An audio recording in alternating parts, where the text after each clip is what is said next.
Hello, how you doing? How you feeling? How you cooling? How you killing? Welcome to stream. Welcome to stream. I hope everyone had a good day. Um, I hope y'all were chill. Uh, you know, hope you were chill. Hope you had a fun day, good time, good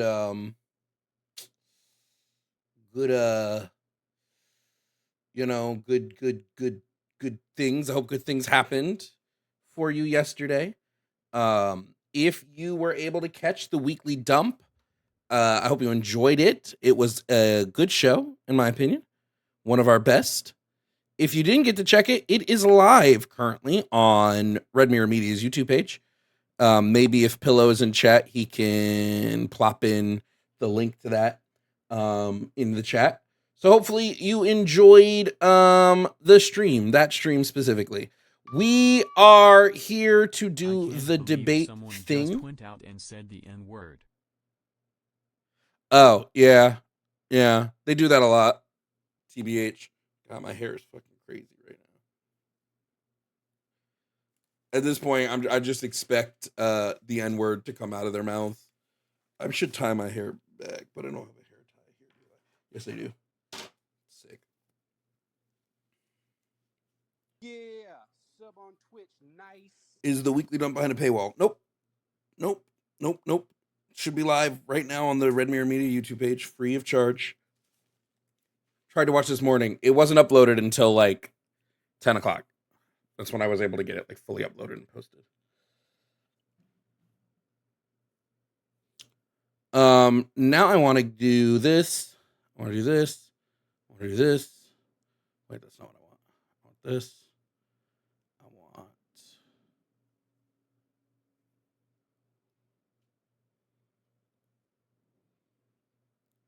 Wait, huh? Here we go. I'm trying to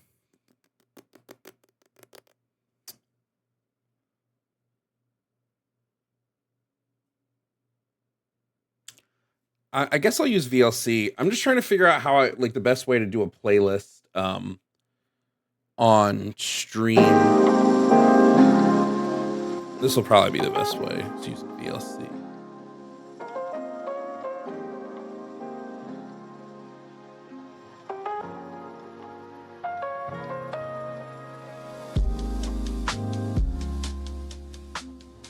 So we have some background music, you know?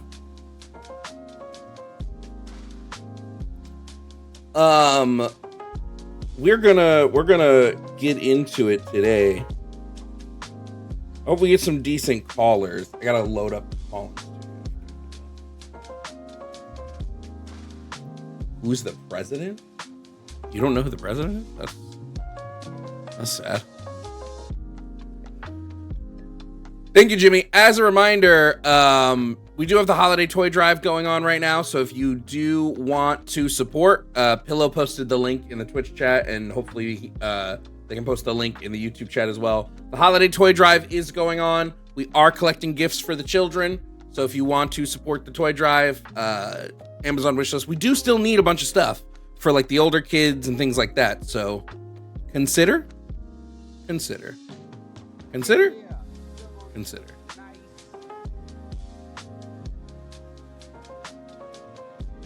Okay.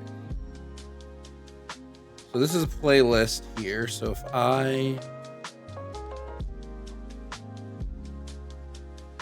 whatever.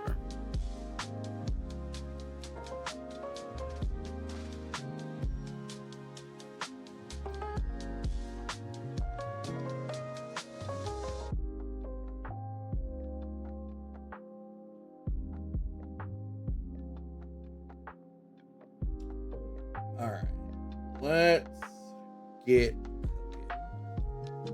Now I'm basically going to have background music playing until we get a call. Where's my water? Hold on.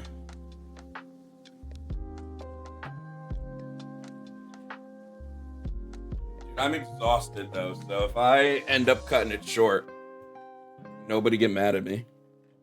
Fucking exhausted. Lost. Can't let life slide. You are connected as the host. Welcome, host. You are The now in the whole host hood room is and can manage your struggling. Yeah, callers from times the are call-in tight. studio web interface. And I'm stuck to this corner like a streetlight. Hello? That was weird. All right, Pillow, you should be good to screen now. Yeah, I'm a streetlight choking on the heat.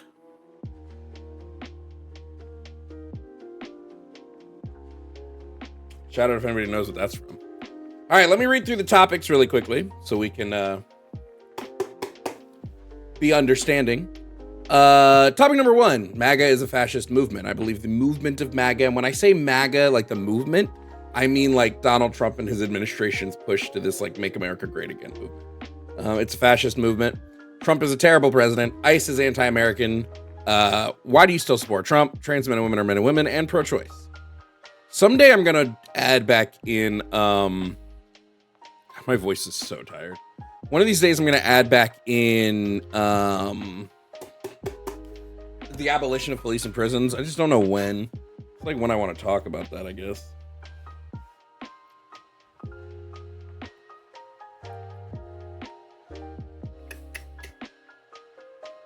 Reminder to the YouTube chat, if you do send a super chat and I hopefully see it, I'll try to put all the super chats on screen today.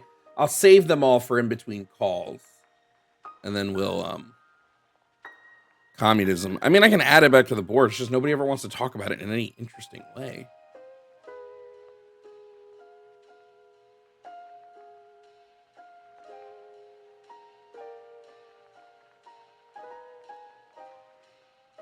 Ugh.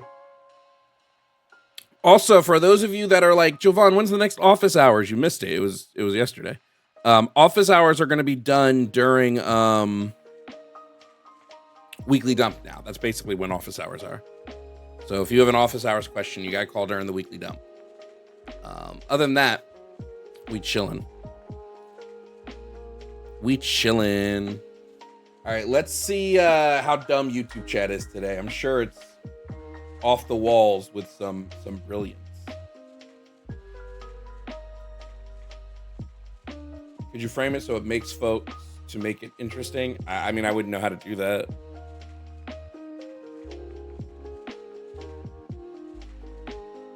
Or like the headphones, they have built-in mic. We're gonna get them. They do. The built-in mic is pretty shitty, but they also come with like an actual mic you can plug in. These are the Yowu 4S's. You can get them right on Amazon. I have a broken pair back there. Maybe one day I'll auction off the broken pair and I'll sign them.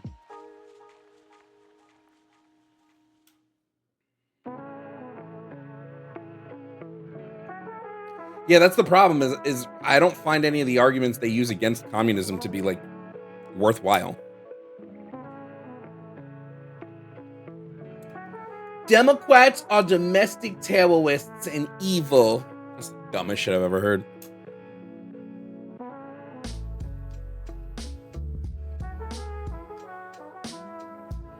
Most of the time they don't even know what communism is. True. Fucking so true with that one, bro. So true, bestie. I should just have this here, honestly. Then I can take half of this for other stuff. Like, it would make my life simpler.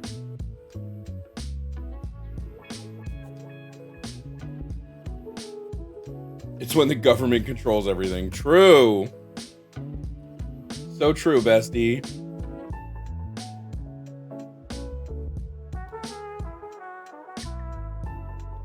Republicans hate the Constitution. Also true. They confuse dictatorship with communism. Yeah, I talked about that in my Girl Meets World video. By the way, there's 2 videos I'm cooking up right now. I'm going to ask tier 2 members on YouTube to help me pick which one I drop first. But I have 2 videos that I'm cooking that are going to be pretty good. The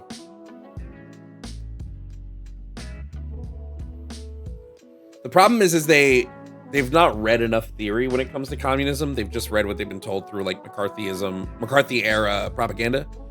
So they hear dictatorship of the proletariat and they go, see, they want a dictator. No, it's not what that means. You just can't handle it when words have two different meanings.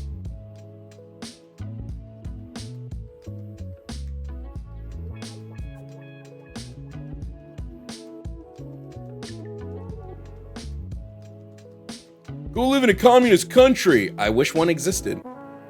But that would be impossible because you can't have countries in communism.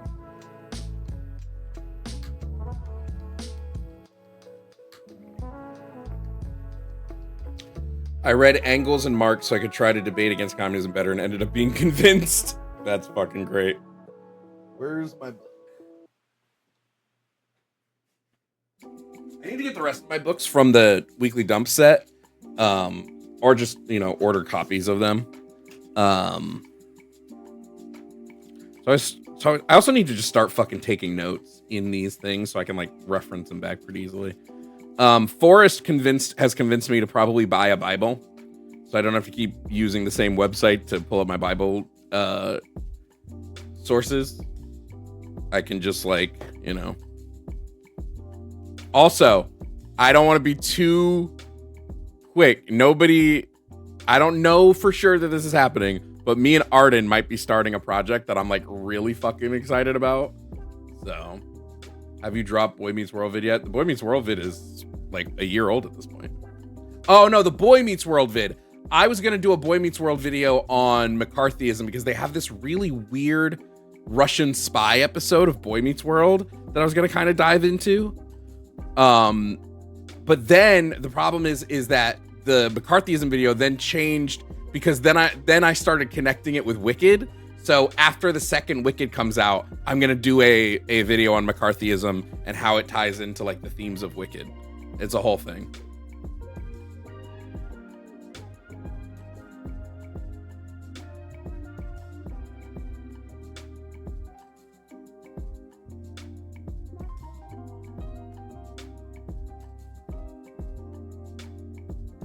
Adam Smith literally wrote that capitalism would eventually ruin everything. Yeah.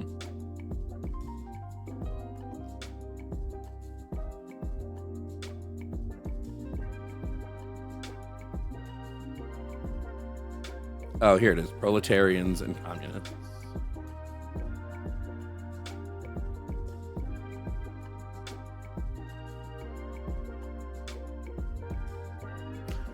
In what relation do the communists stand to the proletarians as a whole? The communists do not form a separate party opposed to other working class parties. They have no interests separate and apart from those of the proletariat as a whole. They do not set up any sectarian principles of their own by which to shape and mold the proletarian movement. The communists are distinguished from the other working class parties by this only. 1. In the national struggles of the proletarians of the different countries, they point out and bring to the front the common interests of the entire proletariat, independently of all nationality. This, by the way, is when people come up and they tell me like, oh, but like, I'm a Marxist, but like, I don't support trans rights. I'm like, that's stupid. That would like quite literally fall into the national struggles of the proletariat. 2, the various stages of development which the struggle of the working class against the bourgeois has to pass through. They always and everywhere represent the interests of the movement as a whole. The communists, therefore, are on the one hand practically the most advanced and resolute section of the working class parties of every country, that section which pushes forward all others. On the other hand, theoretically, they have over the great mass of the proletariat the advantage of clearly understanding the line of march, the conditions, and the ultimate general results of the proletarian movement. Now, one thing that I do differently, like when we talk about like Marx and all that stuff, I'm very, I understand that dialectical materialism doesn't look at anything from like an ethical framework. I just kind of feel like it should. So I don't know if there's a name for a Marxist who views things from an ethical standpoint or who tries to reinterpret Marx and Engels into more of a meta ethics framing. But yeah, I tend to feel like one of my big issues when I talk to friends who are dialectical materialists is they're like, yeah, we're just looking at like how things are. I'm like, okay, but what is your framework for why it's wrong. That's my entire problem. Is I wanted there. I'm looking for a framework as to why it's wrong, not just how it is.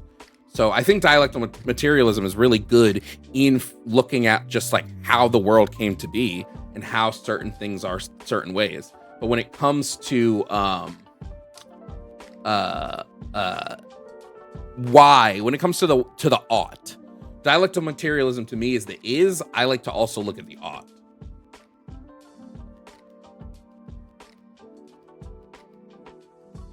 Like, number 3 is just false. Yeah, I'm sure you think that. Probably because you like authoritarianism. I don't.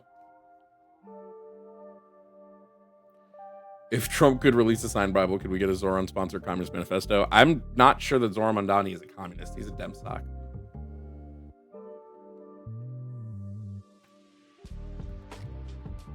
Debates solve nothing. That's just what people who can't debate say. It's what people who can't form arguments say. They say debates don't do anything. Debates do a lot. They're a really good tool for getting across ideas. They're pretty good for changing people's minds. Then they're entertainment.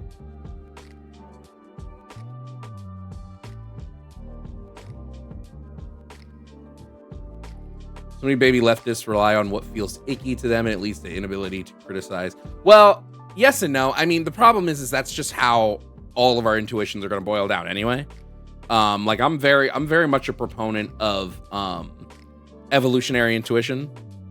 In that I think that often what has happened is we as people have evolved to just have aversions to certain things, and some of those aversions make sense, some don't. Or not even aversions. Like we as people evolved in social groups, so we sort of gravitate to social group things, and we tend to place emphasis. At least I do. I tend to place emphasis on things that further societal goods, right? Just because we've seen that to be, and I guess that's more utilitarian, but like we see that to be what benefits as a whole. So like whatever can get the most societal good while causing the least amount of harm tends to be where I put my stock into.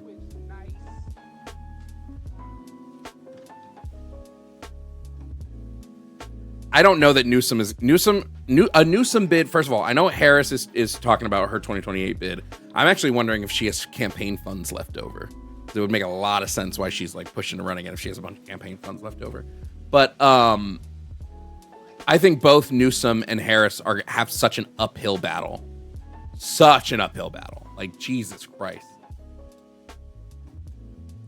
You sir are a moron. Democrats equal mentally challenged communist morons. And, you know, the right has been saying that we're going to get to communism. They said that Obama was going to put us into communism. He didn't. They said that Joe Biden was going to put us into communism. He didn't. Where's my communism? I'm waiting for it. I wish Democrats were communists. Jovan annotated Communist Manifesto when? Oh, shit. That could go kind of hard. That could go kind of hard.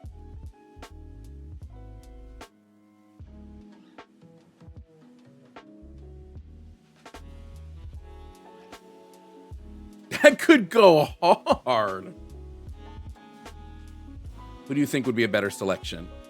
Currently, God, out of it. Listen, I'm going to be so honest. If Trump runs again, if Steve Bannon is being serious and Trump is going to end up on the ticket in 2028, I say put Obama. I think Obama needs to take one for the goddamn team.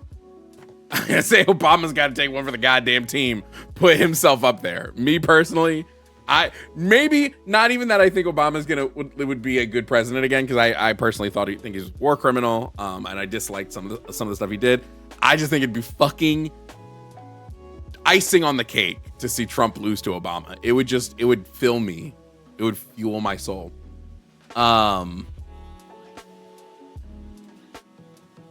But Harris owed money after her last run. You're really slow. You don't know what I'm talking about.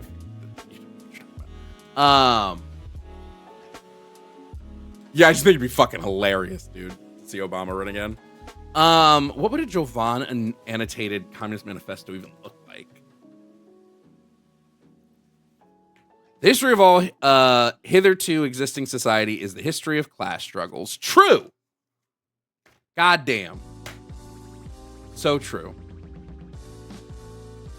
Somebody can't say they hate Obama, but they 110 vote for him. Oh, they would vote for him over. There's a lot of Republicans who would absolutely vote for him over Trump.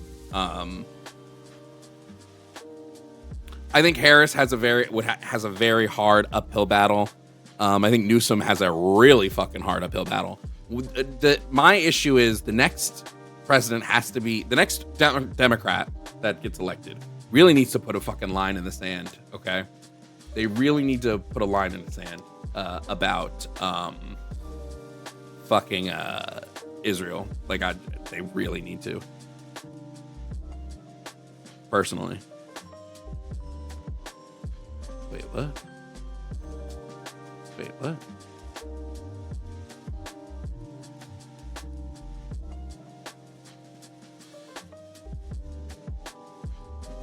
Okay, I guess I'll just pause here. All right, we're finally getting some calls, so let's get this show on the motherfucking road, bro. Let's get this show on the motherfucking road. G Willikers, H Billikers. Good golly, Miss Molly. All right.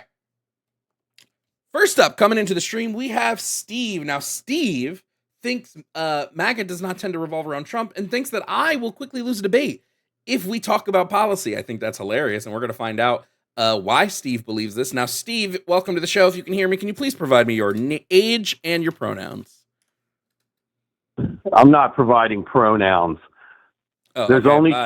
There's only two genders. Okay, I'm going to mute you real quick because you already violated the rules of the stream. So I hope you understand this. I have rules. They're there in the YouTube description as well. So in order to have the conversation, you must provide your age. You must provide your pronouns. If you don't want to do this, then tell me here and now you don't want to do this, and I guess I'll just move on to the next caller. Steve, those are your options. So age and pronouns, please. Fuck you. Want to meet in person, bitch? Do I want to meet in person? Why? Do you want to suck my Yeah, dick? you want to try to get me out of the room that we're in personally? Let's do my it. dick? Because obviously, I don't think you got the balls. You ain't got the balls to have the debate. Are you I'm not attracted to me, Steve? I'm not gonna come in and Steve, all you're doing right now abide is with you're your crashing terms, out. you fucking bitch. All you're doing right now is you're crashing out. All you're doing this is why you lost the election. Now, Steve has the emotional maturity of a fucking houseplant, apparently. Steve said, I'm not going to abide by your rules on your show that I called in. Now, me personally, if I were to call into a show and I wanted to talk to the host of the show and that host had rules, I would follow those rules because I want to chat. Now, if Steve doesn't want to chat, what he's doing now is he wants the bravado. Unfortunately, Steve has, like I said, the emotional maturity of a houseplant. Now, Steve, I'm going to ask again, if you are interested in the conversation, I'm more than happy to have the conversation with you. But what I need from you is your age, and then I need your pronouns. Those are the rules for the stream. If you can't follow them, then I don't know what to tell you, except you're going to crash out harder. So, Steve, please provide your age and pronouns. Fuck you is my pronoun. Fuck. Oh, so you use neo-pronouns, Steve. Fuck / Now, you. I want to give my address. I want to give my home address. I want to give my home address. I'm going to give it out now. Okay, go ahead. So you can come here and we can get in a room together and see if you can get me out. Because you're certainly not going to silence me in person. See if I can get you off? You Damn, are Steve, bitch. you want to give me your home address so I can get you off, Steve? You are a bitch. You are trying to give me your address so I can get you off. You want me, another man, to come to your home and get alone in a room with you, Steve? Blah, blah, blah, blah. Damn, at least buy me dinner first. Okay. So, Steve, when someone like you calls into my show and you show that you have no impulse control, when you show you have no house training, it does nothing but proves my point. Okay? You're in a cult. I'm more than willing to have a conversation with you about actual policies, right? I can easily talk about policies put through by Donald Trump and the Republican Party. It would take me no effort whatsoever. However, you are showing you have no semblance of impulse control, Steve. It actually worries me for any woman in your life that you lack impulse control this hard. Now, if you'd like to dox yourself and give me your address because you are interested in getting me in a room with you alone for some reason, like I said, buy me dinner first, and then maybe we'll get alone in that room together. That's fine. The only reason you're being muted right now is because you have an inability to wait your turn to speak. So again, I say, Steve, if you would like to have the conversation, I'm going to need your age, which I assume is 12 based on the way you're responding, and your pronouns. Now, if your pronouns are fuck/you because you use neo-pronouns because you're progressive, well, okay, that's totally fine. I love neo-pronouns. I will call you whatever makes you comfortable, Steve. So provide You're those not things about for me having now. a discussion. You are not about having a discussion. You're not. Wow, Steve. Yeah, I've and see, the given thing you is, the you're rules to based have in the anger and conversation. violence and hate. I'm based and you're in never anger. going to have a discussion. You're not. I'm You're based going in to try anger? to force me to I'm abide based in by your anger, Steve? terms and tell you what my I'm based in pronoun anger. is. Nah, dude, it doesn't work like that. Should I You replay the can't tape force of me you to do screaming, anything, Steve? in person or on the phone. Steve, I should want to make that clear Steve, right now. Steve, house training Yeah, again. he is House this. training They're again. You called. need to Yeah. impulse control, please, You Steve. shot Charlie Impulse Kirk. control. You shot the president. People Me like you personally? hide out in the I bushes did? with a rifle, climb Oh, up on buildings with rifles. That's what your side does. Steve. Yeah, and so when you does the done Civil crashing War out? start? That's what I want Are to you know. done crashing I'll give you out, my Steve? address so you and your people Are can you done start it crashing here. out, Steve? Come Are you on, done crashing man. out? Come Are on, you done boy. crashing out, Steve? I applaud your boy and you're black. How about that? Yeah, Okay. you really ought to leave me on. Dox me. I'll dox myself. Okay, so I don't do give it. a shit about you. So do You know it. what? Your side lost. So do it, And our Steve. side won. Stop Do talking something about it. Do it. If you're about do the life, something do it. about it. So do give something us your about it. address. Steve. Have You you can't do taken a anything look without your at the address. electoral map? Jesus Christ. So Steve, again, I'm just going to mute him again because it's actually getting kind of embarrassing. Steve keeps saying he's about that life, and yet he hasn't given me his address. He says he's about that life, right, chat? Where's the address? It doesn't seem about that life. Now, personally, I hope that Steve is alone in his home right now because, oh boy, anybody that has to put up with this for more than 5 minutes, goddamn, more power to you. Steve, it's clear you don't want to have the conversation. Now, you made the claim, I'm not going to unmute you yet. I'll mute you in a second. You said, Steve, that I was acting in anger. I'm just sitting here chilling. You came onto the stream and started screaming because I asked you a question. Do you know who screams when asked a question? 3-year-olds. Now, Steve, I know you're not 3 years old. You would be a pretty advanced 3-year-old, but you seem to have the emotional intelligence of a 3-year-old. So I'm going to ask again, Steve, if you'd like to have the debate, provide your age and your pronouns, and then we can have a debate. Can you do it? The only way you can win is like this. By cutting me off, Steve, I'm trying cutting to you off force because me you are to, no, I don't incapable have of having a to abide conversation. by your terms. Yes, I you don't. do. Steve, I'm going to mute you again. You do have to abide by my terms because it's my show. Actually, fun fact, you do. If you'd like to talk on my show, you do need to abide by my terms. So, Steve, would you like to have a conversation or not? I'll unmute him now and let's find out. This is why your side lost. I don't care about and you will any of that, continue Steve. to lose. I don't Keep care about digging any the of hole that. deeper. It's such a Keep digging the hole cop-out. deeper, That's such an fuckface. Steve. Just admit And if you you can't ever debate. want to meet in person, let's do it. Steve, so drop You're the not going address, to shut Steve. me down in Give me your person. address. Give me your You address, certainly Steve. won't do that. So I give me the guarantee address, you. Steve. So give you me the won't address, get Steve. me out of the room. So give me the address, you won't Steve. shut me down. So give me the address, Steve. No, Stop being a pussy. I don't have any fear. So why are you? So give the address, fear. Steve. Don't be a pussy. Give the address. Stop being a pussy, Steve. 3233 Distillery Road, Linden, Virginia, 22642, 540-252-9018. Now, what are you going to do about it? Me personally, nothing. Nothing. Yeah, me personally, nothing, because you have no backbone. And by the way, the shallow and vapid alcoholic dummy, word salad dummy lost.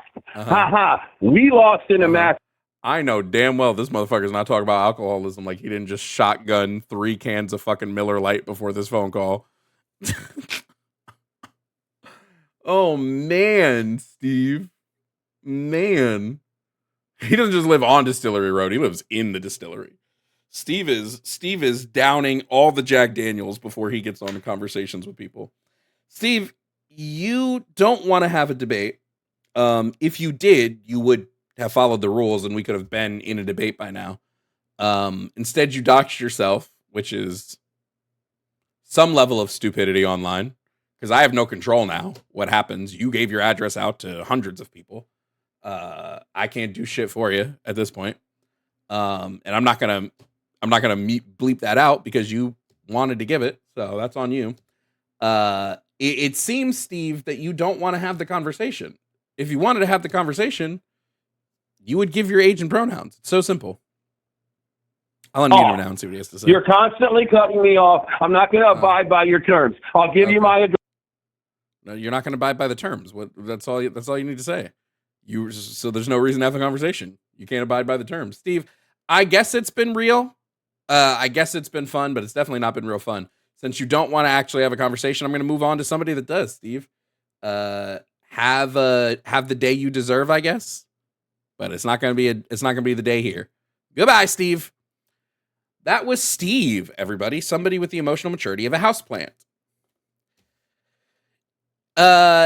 This is what I deal with on the daily basis. I deal with people who are incapable of having conversations. They are incapable of following the rules. If you are watching on YouTube, look in the description. What does the description of the live say? It has rules. It has rules for the calls. It says give name, age, and pronouns at the start. No slurs. Bring sources and anyone under 18. Nobody under 18. Steve couldn't follow the first set of rules. Does not bode well for him in the future. Does not bode well for him in the future. Now, me personally, I would give my age and my pronouns well before I told everybody online my address. What the fuck? God damn. I will say to the people watching, do not don't call in wellness checks. Don't call in police on people. Don't do that shit. But I wouldn't give my address out like that. Steve is fucking weird. Bro, homie said you lead in anger. Should we listen back to the first 5 minutes of his call? But I lead in anger? What the fuck? What an embarrassing call.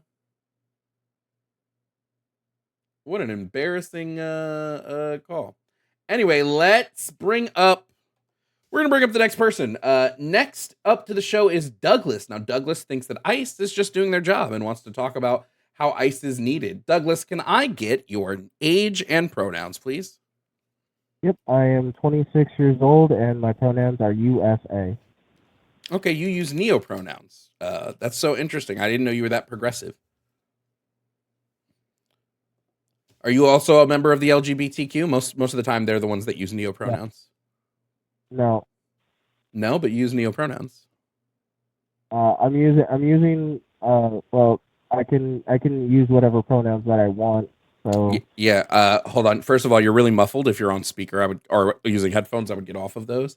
Secondly, yes, you can use whatever pronouns you want to. I'm saying that most of the time, neopronouns are used by members of the LGBTQ community.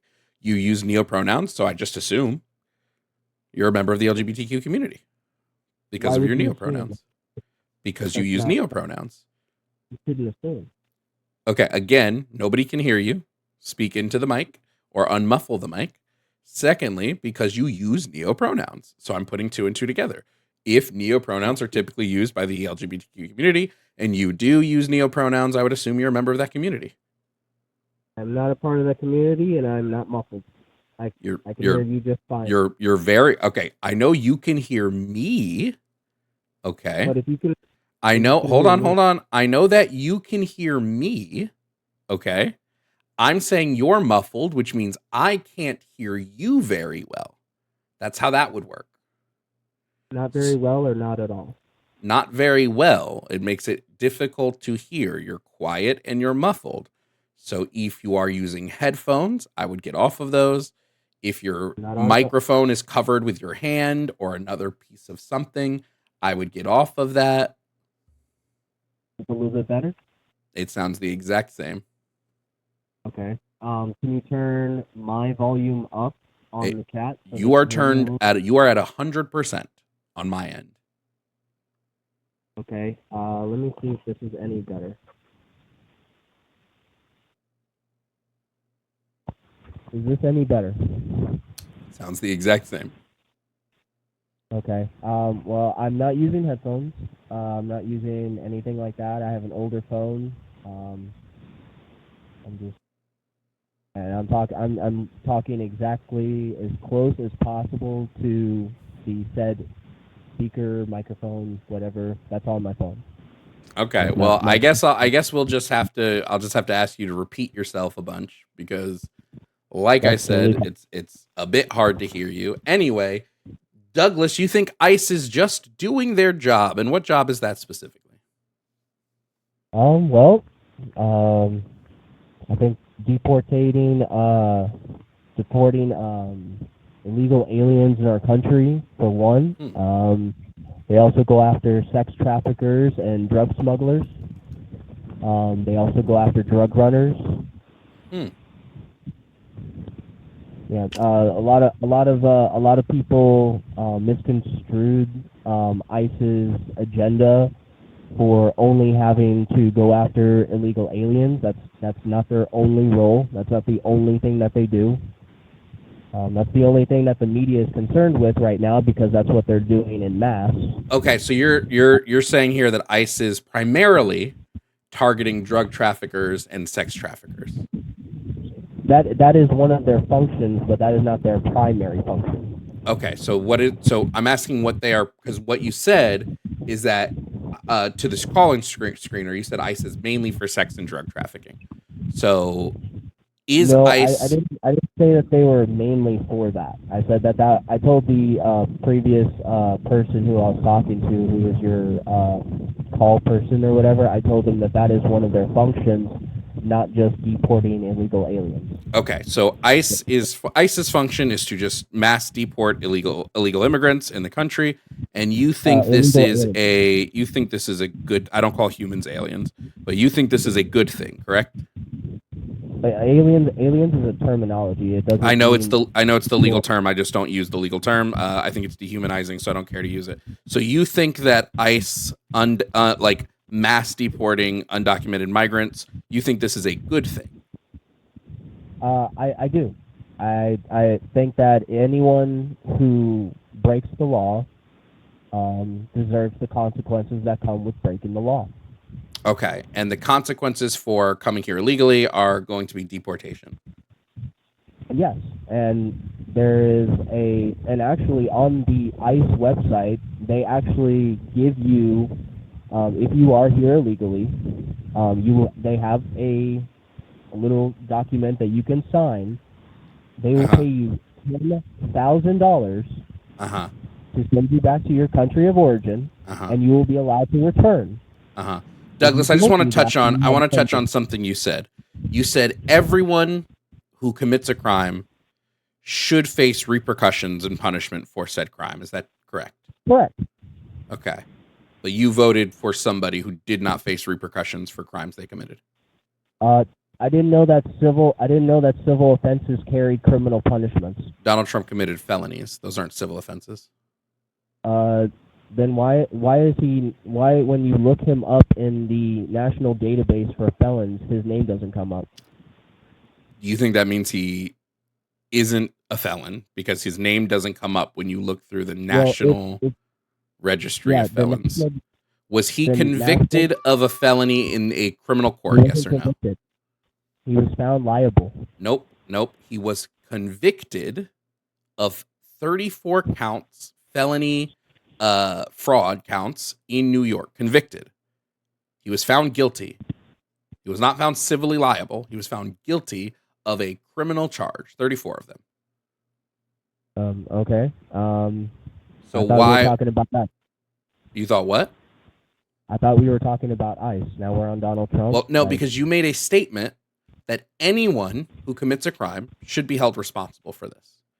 But you don't seem to hold true to that statement.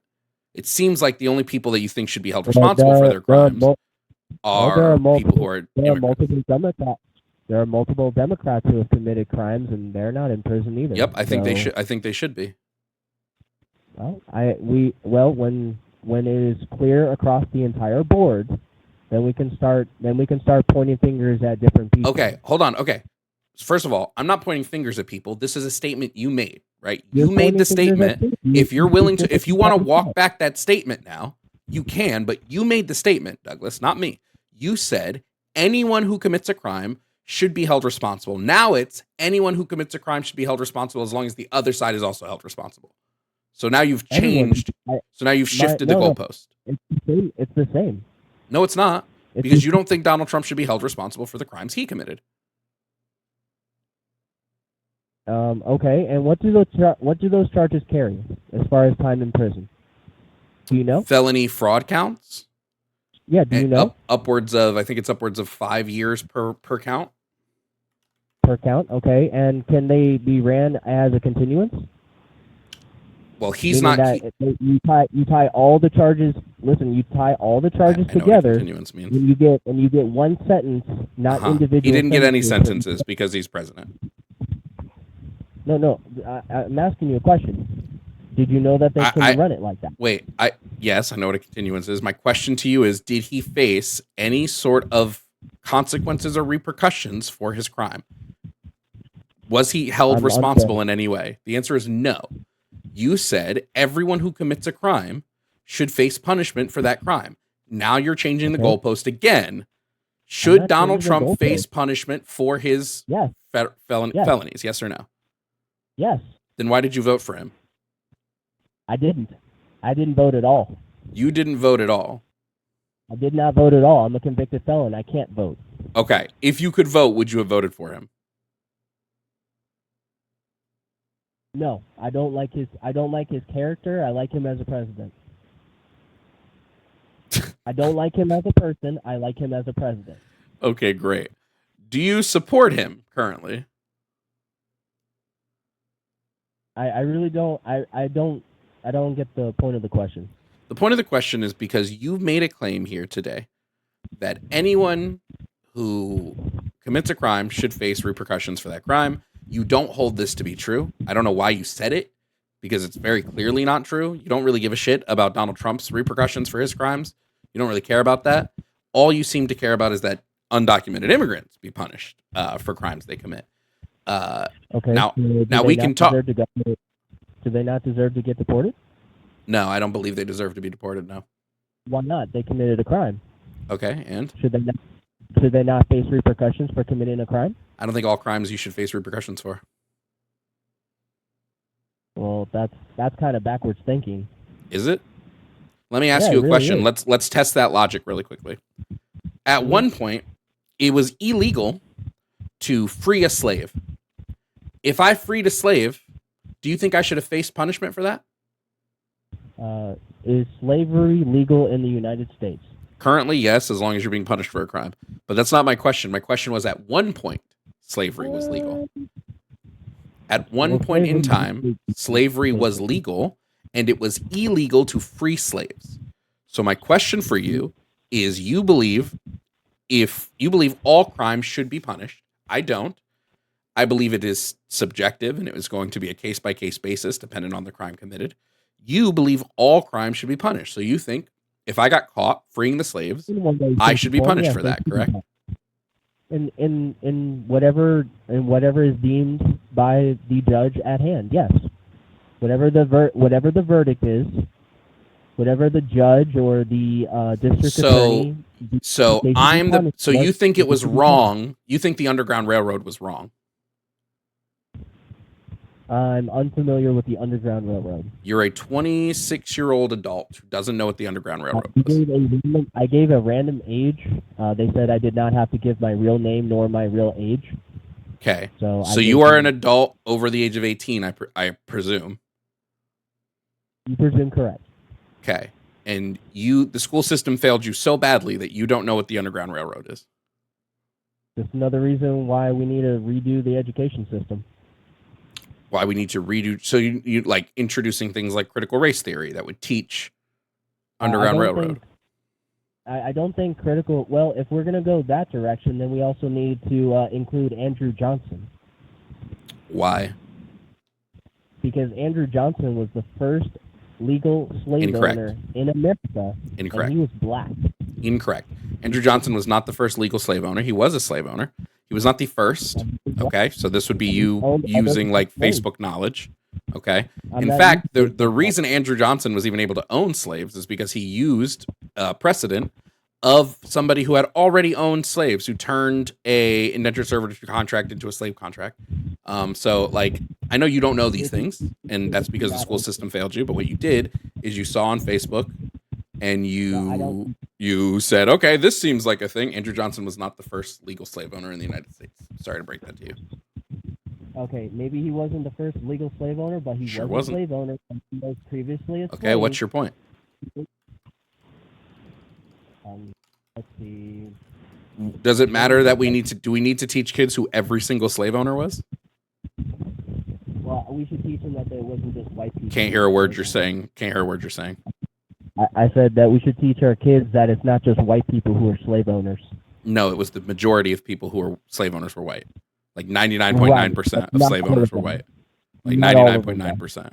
Wow, I love that there was like a couple out. 99% of slave owners were white. And okay, and there were some that were black. Yes, 99% were white. What the fuck do I care about the 1%?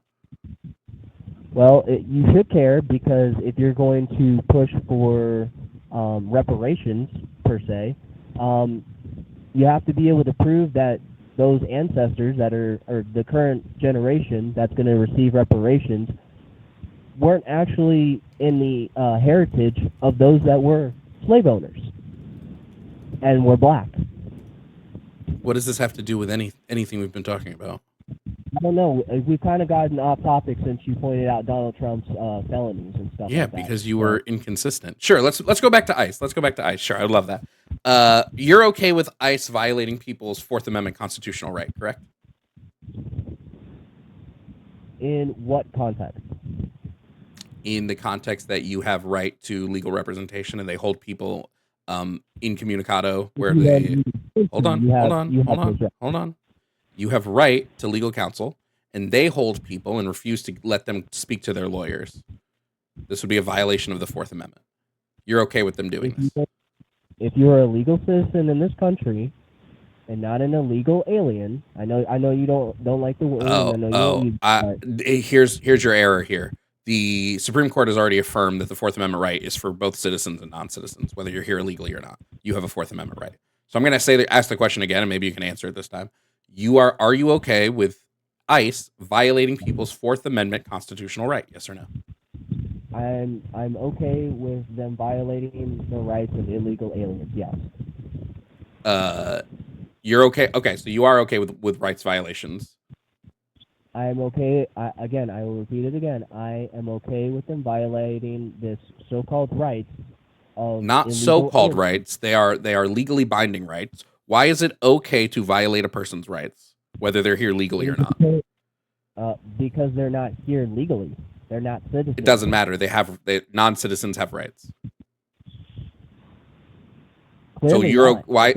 Yes, they do. I hate to break it to you. I'm gonna stop, Douglas. I'm gonna stop you right there, Douglas. I'm gonna stop you right there because you're about to say some really dumb shit, and I'm gonna cut you off before you do, just so that you can understand. Okay, I want you to get it through your skull.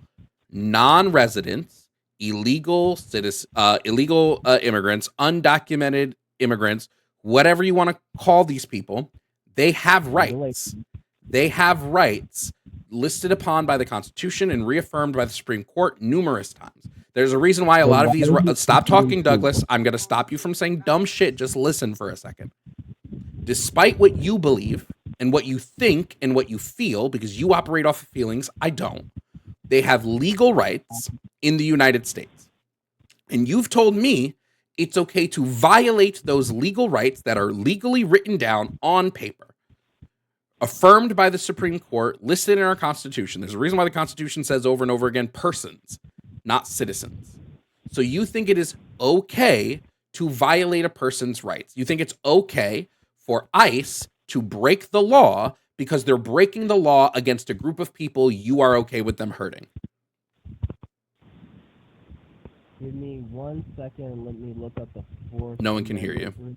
No one can hear you. I said, allow me. I'm looking up the Fourth Amendment. The Fourth Amendment gives you a right to legal counsel. You are supposed to have the ability to contact a lawyer. You said person, not citizen. So I'm seeing if that is correct. The Fourth Amendment has been reaffirmed by the Supreme Court to also include undocumented immigrants. I can give you the cases if you'd like, where they've set the legal precedent for this.